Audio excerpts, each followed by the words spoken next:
अस्सलाम वालेकुम, सत श्री अकाल, नमस्कार दोस्तों। आप सभी का मेरे चैनल में बहुत बहुत स्वागत है। आज मैं एक और नए टॉपिक के साथ में आपके सामने हाजिर हुआ हूँ। आज हम बात करने वाले हैं टिनिटस यानी कान में जो आवाजें आती हैं उसके बारे में। उसके जो है कारण क्या है, उसके लक्षण क्या है और उसका ट्रीटमेंट क्या है। तो दोस्तों चलिए शुरू करते हैं।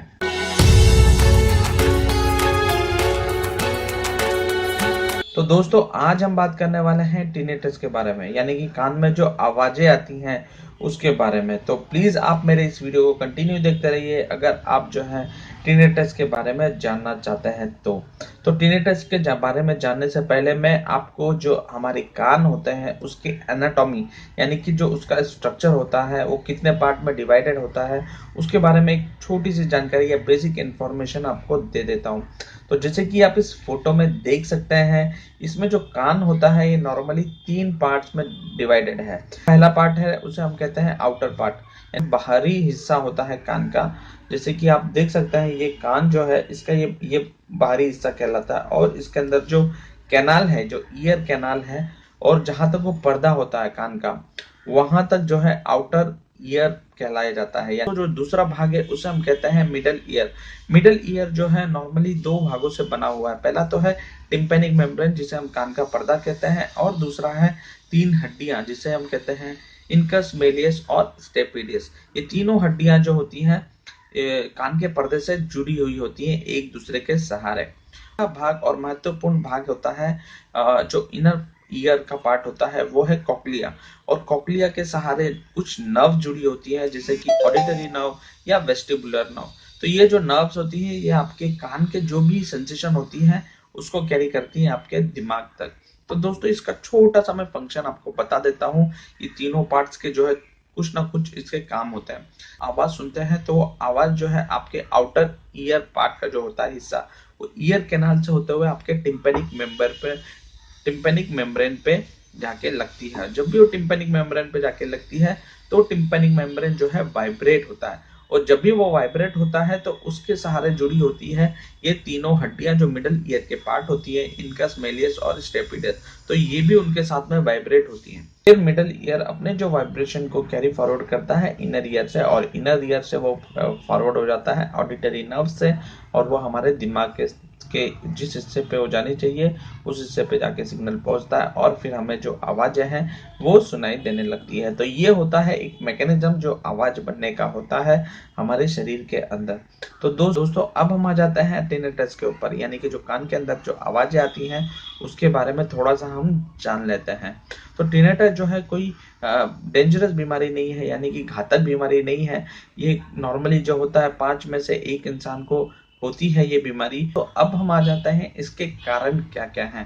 कारण आता है वो है एज रिलेटेड, यानी कि किसी व्यक्ति की उम्र अगर जो है 60 साल के ऊपर हो गई है तो ये जो टिनिटस की बीमारी है काफी ज्यादा कॉमन हो जाती है उनके शरीर के अंदर। इसके बहुत सारे कारण होते हैं, एथेरोस्क्लेरोसिस, हाइपरटेंशन, बहुत सारे कारण होते हैं, लेकिन एज रिलेटेड ये बीमारी बहुत ही ज्यादा कॉमन होती है। कारण है वो है अगर आप जो है साउंड से बहुत ज्यादा एक्सपोज होते हो, तो यानी कि अगर आप जो है किसी डीजे वगैरह में काम करते हो, या फिर आप जो है लाउड स्पीकर वगैरह के एरिया में काफी ज्यादा रहते हो, या फिर आप जो है एयरपोर्ट के जो किनारे जो नियर बाई एरिया होता है वहां पे ज्यादा रहते हो, या फिर आप जो है किसी म्यूजिक इंडस्ट्री में काम करते हो, या फिर आप हेडफोन लगा के काफी सारे गाने वगैरह सुनते हो काफी टाइम तक, तो ये कुछ कारण होते हैं जो लाउड नॉइस की वजह से जो है आपको आपकी जो इनर ईयर होता है, मिडल ईयर होता है, उसको डैमेज कर देता है। तो ये भी एक कारण होता है टिनिटस का। कारण है ईयर वैक्स का जमा हो जाना कान के अंदर। ईयर वैक्स जो होता है ये हमारे कान के लिए बहुत ही ज्यादा फायदेमंद होता है कुछ हद तक, क्योंकि ये जो है हमारे कान में जो भी बाहर की जो चीजें आती हैं, डस्ट हो गया, बैक्टीरिया हो गया, उसे जो है अंदर जाने से प्रिवेंट करता है। लेकिन कुछ केसेस में जो ईयर वैक्स काफी ज्यादा तादाद में बनता है और उसकी वजह से कान की कैविटी पूरी बंद हो जाती है, जिससे जो है आपको कभी कभी बहरापन आता है, या फिर आपको जो है कान के अंदर जो है आवाजें सुनाई देने लगती है। तो ये भी एक कारण होता है।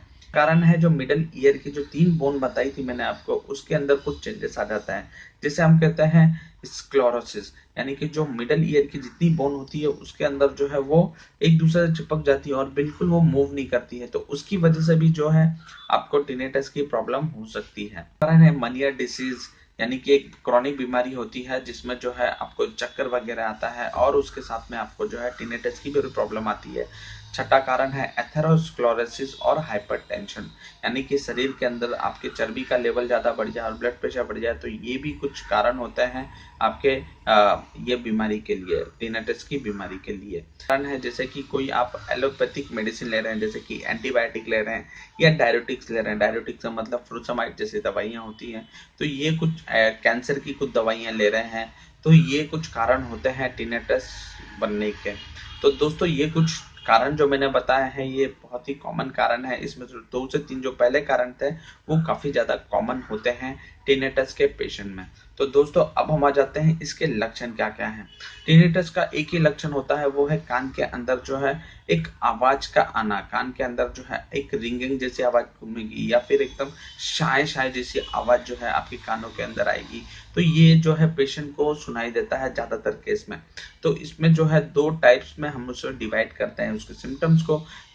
तो पहला टाइप है वो है सब्जेक्टिव टिनेटस। सब्जेक्टिव टिनेटस में जो पेशेंट को जो आवाजें सुनाई देती हैं वो उसे खुद सुनाई देगी, वो किसी बाहर वाले इंसान को नहीं सुनाई देगी, और इसके प्रॉब्लम जो है या तो मिडल ईयर में होंगे या तो आउटर ईयर में होंगे या तो फिर इनर ईयर में होंगे। दूसरा टाइप है वो होता है ऑब्जेक्टिव टिनेटस। ऑब्जेक्टिव टिनेटस में पेशेंट के साथ साथ जो है एग्जामिनिंग डॉक्टर होता है, जो पेशेंट को एग्जामिन करता है उसको भी ये आवाजें सुनाई देती हैं।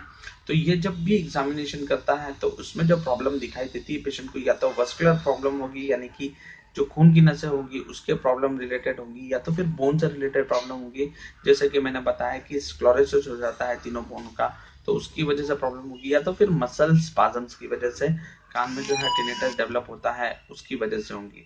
तो ये जो ऑब्जेक्टिव टाइप ऑफ टिनेटस है उसमें जो है पेशेंट के साथ साथ जो एग्जामिनिंग डॉक्टर होता है उसको भी पेशेंट की आवाजें सुनाई देती हैं।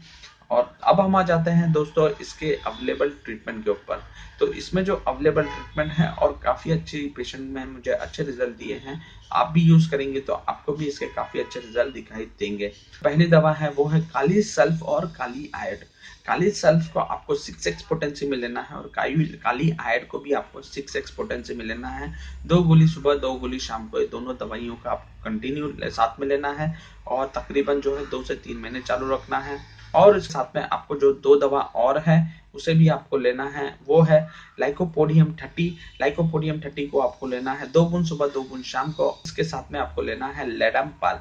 लेडमपाल जो है आपको 30 पोटेंसी में लेना है, 2 बूंद सुबह 2 बूंद शाम को। तो फिर से मैं आपको ब्रीफ में दवा बता देता हूँ। आपको लेना है काली सल्फ, काली आयड 6x पोटेंसी में 2 गोली सुबह 2 गोली शाम को, और लाइकोपोडियम 30 और लेडमपाल 30। लेडमपाल 30 और लाइकोपोडियम 30 को आपको 2 बूंद सुबह 2 बूंद शाम को लेना है। 2 से 3 महीने आप दवा चालू रखें, टिनेटस की प्रॉब्लम एक तरह से पूरी खत्म हो जाएगी। तो दोस्तों ये था मेरा टिनेटस के बारे में वीडियो। आप बताइए आपको ये मेरा वीडियो कैसा लगा।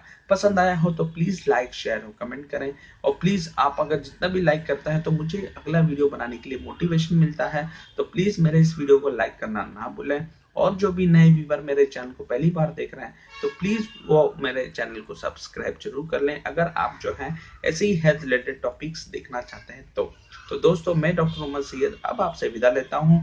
थैंक यू सो मच आप सभी का मेरे साथ जुड़ने के लिए। जय हिंद, जय भारत।